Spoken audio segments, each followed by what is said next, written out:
नमस्कार दोस्तों, स्वागत आप सभी का आपके अपने YouTube channel online study with DK में। और आज फिर आपके लिए लेकर आए हैं पर्यावरण अध्ययन से संबंधित 50 अति महत्वपूर्ण प्रश्न। तो आइए और स्टार्ट करते हैं आज के हमारे पर्यावरण अध्ययन से संबंधित 50 अति महत्वपूर्ण प्रश्न। तो बढ़ते हैं फर्स्ट क्वेश्चन की ओर। सबसे फर्स्ट क्वेश्चन आता है, हमारे शरीर में समन्वय तंत्र होते हैं। तो देखिए, हमारे शरीर में जो समन्वय तंत्र होते हैं किस प्रकार के होते हैं। तो यहाँ पर तंत्रिका तंत्र या एंडोक्राइन तंत्र, रुधिर परिवहन तंत्र या फिर तंत्रिका तंत्र एंडोक्राइन तंत्र।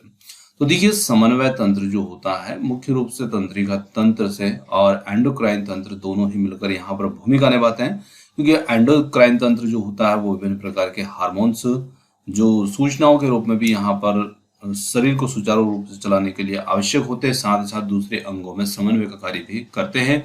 तो यहाँ पर हम कह सकते हैं कि तंत्रिका तंत्र और एंडोक्राइन तंत्र जो होते हैं दोनों ही यहाँ पर समन्वय तंत्र के रूप में कार्य करते हैं। चलिए अगले क्वेश्चन की ओर जाते हैं। करनाल बंट जो है एक बीमारी होती है धान की, मटर की, राई की या गेहूं की। तो करनाल बंट जो होती है एक गेहूं से संबंधित बीमारी होती है। ऑप्शन डी यहाँ पर सही उत्तर होगा। थर्ड क्वेश्चन की ओर जाते हैं। वाष्पोत्सर्जन के लिए पौधे की निम्नलिखित संरचनाओं में से कौन जिम्मेदार होता है। यहाँ पर जाइलम, मूल, रंध्र या फिर छाल। तो हम जानते हैं कि वाष्पोत्सर्जन जो होता है ये पत्तियों के द्वारा होता है और पत्तियों की जो सतह होती है वहां पर उपस्थित होते हैं रंध्र, और रंध्र के खुलने और बंद होने से ये क्रियाएं जो होती है वाष्पोत्सर्जन की देखने को मिलती है। तो जिम्मेदार यहाँ पर रंध्र हो जाते हैं। ऑप्शन सी यहाँ पर सही उत्तर होगा। अगला क्वेश्चन आता है, प्रकाश संश्लेषण होता है रात्रि, दिन और रात्रि में, दिन में या रात्रि में, केवल दिन में। तो हम कह सकते हैं प्रकाश संश्लेषण प्रकाश की उपस्थिति में होता है, धूप की उपस्थिति में होता है। तो विकल्प डी यहाँ पर बिल्कुल सही होगा। अगले क्वेश्चन की ओर बढ़ते हैं। प्रकाश संश्लेषण की क्रिया में प्रकाश ऊर्जा बदलती है। तो प्रकाश ऊर्जा जो होती है ये केवल रासायनिक ऊर्जा में परिवर्तित होती है, क्योंकि प्रकाश की उपस्थिति में पौधे जो होते हैं वो अब सौर ऊर्जा का रासायनिक ऊर्जा में रूपांतरण करते हैं। चलिए अगला क्वेश्चन आता है, ऑक्सीजन जो प्रकाश संश्लेषण से उत्पन्न होती है वो आती है। तो देखिए, प्रकाश संश्लेषण की जो क्रिया होती है उसमें जो ऑक्सीजन जो प्रकाश संश्लेषण में उत्पन्न होती है वो कहाँ से आती है। तो हम देखते हैं कि प्रकाश संश्लेषण के लिए जो होती है जिम्मेदार CO2, H2O, सूर्य का प्रकाश आदि होते हैं। तो उसमें जो जल का अणु हम लेते हैं वहां से जो ऑक्सीजन होती है वो उत्पन्न होती है, मतलब आती है। तो यहाँ पर हम कह सकते हैं ऑप्शन जो ए होगा यहाँ पर सही उत्तर होगा। अगला क्वेश्चन आता है, जठर रस में होते हैं। तो जठर रस में क्या होते हैं, कौन कौन से एंजाइम्स होते हैं। तो इसके अंतर्गत pepsin, lysine, lipase, rennin, trypsin, lipase या फिर रेनिन, या ट्रिप्सिन, पैप्सिन, रेनिन या फिर पैप्सिन, ट्रिप्सिन, लाइपेज। तो यहाँ पर हम कह सकते हैं कि इसके अंदर पैप्सिन, लाइपेज और रेनिन जो होते हैं ये इसमें मौजूद होते हैं। ऑप्शन ए यहाँ पर उत्तर होगा। अगला क्वेश्चन आता है, जीव विज्ञान के जनक कौन है। तो अरस्तु जो है ये जीव विज्ञान के जनक माने जाते हैं। ऑप्शन बी यहाँ पर बिल्कुल करेक्ट होगा। अगला क्वेश्चन है, प्रयोगशाला में सर्वप्रथम डीएनए का संश्लेषण किया था मिलर ने, खुराना, डीब्रेज या फिर कैल्विन ने। तो ये संश्लेषण किया था सर्वप्रथम, बी ऑप्शन होगा यहाँ पर खुराना। हरगोविंद खुराना जो थे इन्होंने प्रयोगशाला में सर्वप्रथम डीएनए का संश्लेषण किया था। अगला क्वेश्चन आता है, डीएनए अंगुली छाप का प्रयोग किसकी पहचान के लिए किया जाता है। माता, पिता, बलात्कारी, चोर या फिर सभी के लिए। तो डीएनए फिंगरप्रिंटिंग जो होता है जिसे डीएनए अंगुली छाप भी कहा जाता है, इसका प्रयोग होता है इन सभी कार्यों के लिए। ऑप्शन जो डी होगा यहाँ पर सही उत्तर होगा। अगला क्वेश्चन आता है, पुरुष में पुरुषत्व के लिए कौन सा गुणसूत्र जो होता है संयोजन उत्तरदायी होता है। तो देखिए, पुरुष में पुरुषत्व के लिए जो उत्तरदायी गुणसूत्र संयोजन होता है वो होता है X और Y गुणसूत्र। विकल्प डी यहाँ पर परफेक्ट होगा इसके लिए। अगला क्वेश्चन आता है, मनुष्य में कौन से क्रोमोसोम के मिलने से बालक का जन्म होता है। तो सभी जानते हैं कि मनुष्य में क्रोमोसोम जो पुरुष का Y गुणसूत्र और स्त्री का X गुणसूत्र होता है वही बालक के जन्म के लिए जिम्मेदार होता है, और जब दोनों के X मिलते हैं तो फिर वहां पर बालिका का जन्म होता है, XX पुरुष के और स्त्री के मिलने से। चलिए अगला क्वेश्चन आता है, आनुवंशिक यूनिट अर्थात जीन होते हैं। तो जीन जो होते हैं ये कहाँ पर होते हैं। तो केंद्र की झिल्ली में, गुणसूत्रों पर, लाइसोसोम या फिर कोशिका कला। तो जो कोशिका होती है, कोशिका के अंदर केंद्रक होता है, केंद्रक पर गुणसूत्र होता है, गुणसूत्र के ऊपर जीन स्थित होते हैं। तो ऑप्शन बी यहाँ पर सही होगा। अगला क्वेश्चन आता है यहाँ पर, BMD परीक्षण, बहुत अच्छा प्रश्न है। BMD परीक्षण जो होता है किसकी पहचान के लिए किया जाता है। तो देखिए, BMD जो होता है इसके नाम को आप समझ लेते हैं, इसका फुल फॉर्म जानते हैं तो आपको उत्तर यहाँ पर आसानी से निकाल सकते हैं। तो देखिए, BMD जो होता है ये क्या होता है, ये होता है बोन मिनरल्स, ठीक है, बोन मिनरल्स डेंसिटी टेस्ट। ठीक है, अब देखिए बोन मिनरल्स डेंसिटी टेस्ट का मतलब क्या होता है कि जो हड्डियों के अंदर मिनरल्स पदार्थ होते हैं उनकी डेंसिटी चेक की जाती है इसके अंदर। तो आप यहाँ पर उत्तर को आसानी से ढूंढ पाएंगे। ऑस्टियोपोरोसिस जो होता है एक ऐसा रोग होता है जिसके अंदर अस्थियां जो होती है कमजोर हो जाती है, भंग हो सॉरी क्या बोलते हैं उसको, थोड़ी सी कमजोर हो जाया करती है ना। तो कहने का मतलब है कि इसके अंदर जो रोग होता है ना, इसमें अस्थियों के अंदर जो मिनरल्स होते हैं उनकी डेंसिटी जो होती है वो कमजोर पड़ जाती है, कम हो जाता है, उनका घनत्व घट जाता है। तो यही वो रोग होता है जिसके लिए यहाँ पर बीएमडी टेस्ट जो होता है वो किया जाता है। चलिए अगला क्वेश्चन आता है, सबसे अधिक विषैला उत्सर्जित पदार्थ होता है अमोनिया, CO2, यूरिया या फिर एमिनो अम्ल। अमोनिया जो होता है ये सबसे अधिक विषैला उत्सर्जित पदार्थ होता है। तो यहाँ पर ऑप्शन ए इसके लिए बिल्कुल सही होगा। चलिए अगला क्वेश्चन है, एक स्वस्थ मनुष्य एक दिन में निम्नलिखित मात्रा में से पेशाब कर देता है, मतलब मूत्र उत्सर्जित करता है। तो 1.5 लीटर मूत्र जो होता है प्रतिदिन एक स्वस्थ मनुष्य जो होता है उत्सर्जित करता है।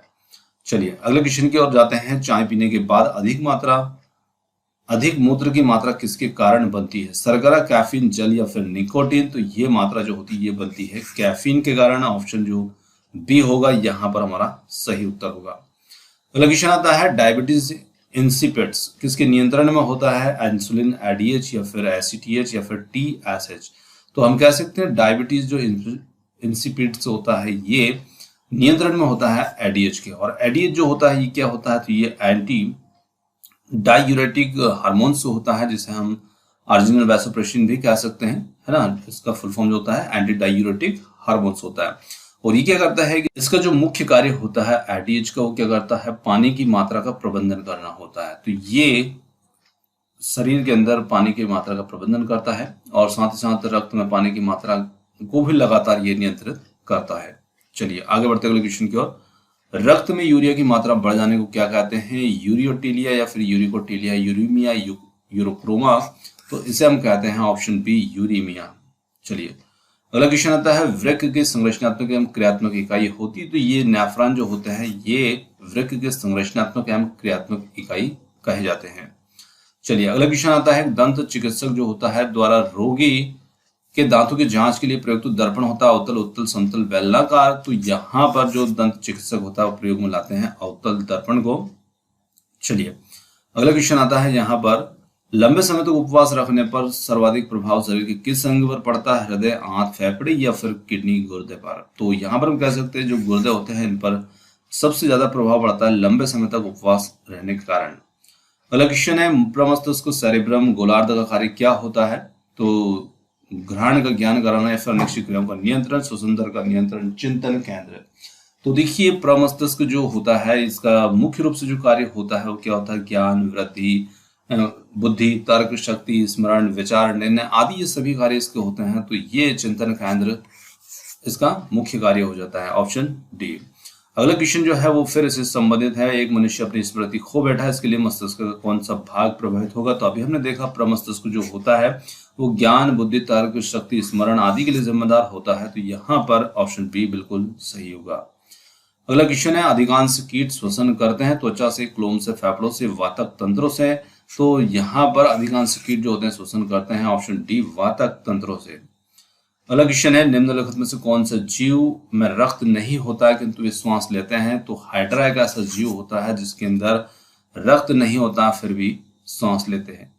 चलिए अगला क्वेश्चन है, ऑक्टोपस एक है तो संधिपाद, सूलचर्मी, हेमिकॉर्डेट या फिर मृदु कवची। तो ऑक्टोपस जो होता है एक प्रकार का मृदु कवची जीव होता है। मृदु कवची का मतलब होता है कि इसका जो कवच होता है वो मुलायम होता है, मृदु होता है। अगला क्वेश्चन है, आर्निथिन चक्र का संबंध किससे होता है? पाचन, जनन, उत्सर्जन या फिर श्वसन। तो आर्निथिन चक्र का जो संबंध होता है ये होता है उत्सर्जन तंत्र से, क्योंकि आर्निथिन चक्र के अंदर अमोनिया को यूरिया में परिवर्तित किया जाता है। चलिए तो ऑप्शन सी यहाँ पर सही उत्तर होगा। मूत्रालयों के पास प्राय नाक में चुभने वाली गंध का कारण होता है सल्फर डाइऑक्साइड, क्लोरीन, अमोनिया या फिर यूरिया। तो वहां पर गैस जो होती चुभने वाली गैस वो होती है अमोनिया। ऑप्शन सी यहाँ पर हमारा सही उत्तर होगा। अगला क्वेश्चन है, एथलीट्स फुट नामक बीमारी किसके द्वारा होती? कवक, जीवाणु, वायरस या फिर शैवाल के माध्यम से। तो ये बीमारी जो होती है एथलीट फुट ये देखने को मिलती है कवक के माध्यम से। ऑप्शन ए यहाँ पर सही उत्तर होगा। अगला क्वेश्चन है सोरियासिस किस अंग की बीमारी होती है? त्वचा, आंख, कान या फिर नाक? तो सोरियासिस जो होती है ये बीमारी होती है त्वचा संबंधी। ऑप्शन ए हमारा यहाँ पर सही उत्तर। अगला क्वेश्चन आता है यहाँ पर अस्ट्रोलैक्राइमल ग्रंथि मनुष्य में कब सक्रिय होती है? जन्म के लगभग वर्ष भर बाद, जन्म के 2 महीने बाद, जन्म के 4 महीने, जन्म के 2 साल बाद? तो यहाँ पर कह सकते हैं जन्म के 4 महीने बाद अस्ट्रो या लैक्राइमल ग्रंथि मनुष्य में सक्रिय हो जाती है। अगला क्वेश्चन है जीव के किस भाग पर विश्वाद गलिकाएं जो खट्टे का ज्ञान कराती है पाई जाती है? अग्रभाग, पश्च भाग, पार्श्व भाग या फिर अधर भाग? तो ये पाई जाती है पार्श्व भाग पर। जिह्वा के जो दोनों साइड वाले भाग होते हैं तो यहाँ पर और यहाँ पर ये पाई जाती है। चलिए अगले क्वेश्चन की ओर बढ़ते हैं। निम्नलिखित में से विशालतम स्तनधारी जीव कौन सा होता है? हाथी, वैल, डायनासोर, गैंडा? तो यहाँ पर हम कह सकते हैं कि जो वैल होता है ये सबसे विशालतम स्तनधारी जीव होता है। ऑप्शन बी यहाँ पर हमारा सही उत्तर होगा। अगला क्वेश्चन है निम्नलिखित में से कौन सा पहला सफल क्लोन जंतु था? भेड़, ऊलक, खरगोश या फिर इनमें से कोई नहीं? तो यहाँ पर कह सकते हैं भेड़ जो था ये सबसे पहला सफल क्लोन जंतु था और इस भेड़ का नाम रखा गया था डॉली। ये सबसे पहला क्लोनिंग जंतु था। चलिए अगला क्वेश्चन है निम्नलिखित में से कौन सा जानवर का संबंध मोलस्का से है? हाइला, होलियोटिस या फिर हाइड्रा, खरगोश? तो यहाँ पर ऑप्शन बी जो होगा होलियोटिस, इसका संबंध मोलस्का जीव से है। चलिए अगले क्वेश्चन की ओर बढ़ते हैं। रेखित पेशी तंतुओं का प्रमुख प्रोटीन होता है? तो रेखित पेशी तंतुओं में कौन सा प्रोटीन होता है? तो हम जानते हैं कि इनमें मायोसिन और एक्टिन जो होता है ये प्रोटीन रेखित पेशियों में पाए जाते हैं जो संकुचन शीतलन में मदद करते हैं पेशी की। ऑप्शन ए यहाँ पर हमारा सही उत्तर हो जाता है। अगला क्वेश्चन है अस्थि को पेशी से जोड़ने वाली रचना होती है उसे हम क्या कहते हैं? तो देखिए अस्थि से पेशी को जोड़ना और एक अस्थि से अस्थि को जोड़ना, तो अस्थि से अस्थि जोड़ते हैं तो वो संरचना होती है लिगामेंट, और अस्थि को पेशी से जोड़ने वाली जो होती है वो होती है कंडराएं जिन्हें हम टेंडन भी कहते हैं। ऑप्शन ए यहाँ पर हमारा सही उत्तर होगा। अगला क्वेश्चन आता है स्पोंडिलाइटिस नामक एक बीमारी होती है जो प्रभावित करती है गर्दन, रीढ़ या फिर मस्तिष्क, सेल्स को, किडनी को या इनमें से कोई नहीं? तो देखिए गर्दन और रीढ़ की जो अस्थियां होती है ना उनमें दर्द पैदा करती है ये बीमारी। तो ऑप्शन ए यहाँ पर बिल्कुल सही उत्तर होगा। अगला क्वेश्चन है यहाँ पर पटेला क्या है? तो पटेला या पटेला जो भी लिखा है यहाँ पर, कभी इसे पटेला बोल दिया था कभी पाटेला। तो यहाँ पर क्या होती है? तो देखिए कपाल में स्थित एक पेशी होती है, हृदय में स्थित एक पेशी या फिर क्वाड्रिसेप्स, सिसेमाइड अस्थि या फिर पैर में पाई जाने वाली अस्थि। तो हमारे घुटने के पास पाई जाने वाली जो अस्थि होती है उसी को हम पटेला कहते हैं। ऑप्शन डी यहाँ पर हमारा सही उत्तर होगा। अगला क्वेश्चन आता है मानव के एक पैर में कुल कितनी अस्थियां पाई जाती है? 29, 14, 30 या फिर 15? तो मानव के एक पैर में कुल अस्थियों की जो संख्या होती है वो होती है 30। ऑप्शन सी यहाँ पर सही उत्तर होगा। चलिए अगले क्वेश्चन की ओर बढ़ते हैं। निम्नलिखित में से कौन सा विकल्प वायरस द्वारा मनुष्य को होने वाले रोगों के समूह को दर्शाता है? तो खसरा, पोलियो, टाइफाइड या फिर खसरा, टाइफाइड, क्षय रोग? सी है खसरा, chicken pox, hepatitis B, chicken pox, malaria, hepatitis A?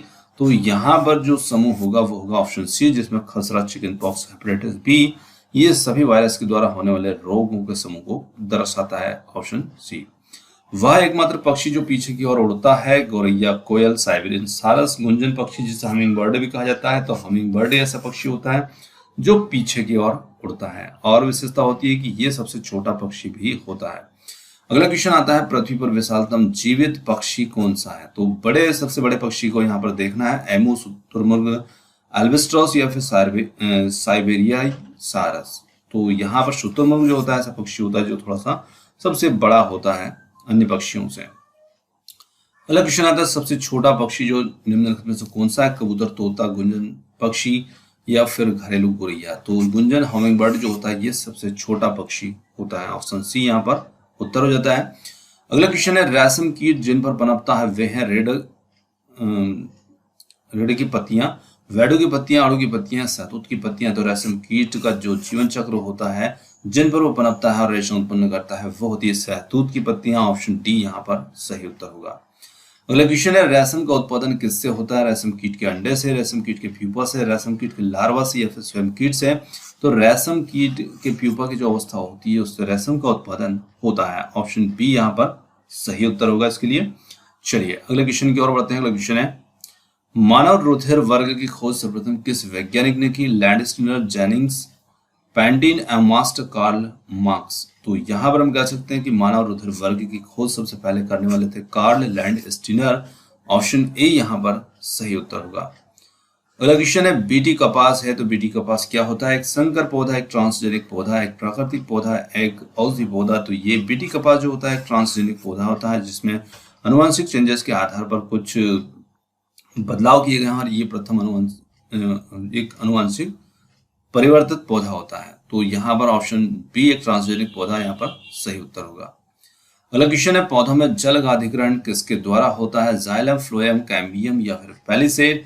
तो जाइलम जो होता है ये जल से संबंधित ऊतक होता है पौधों का, जो कि जल का अधिग्रहण करता है। तो ऑप्शन ए यहाँ पर सही उत्तर होगा।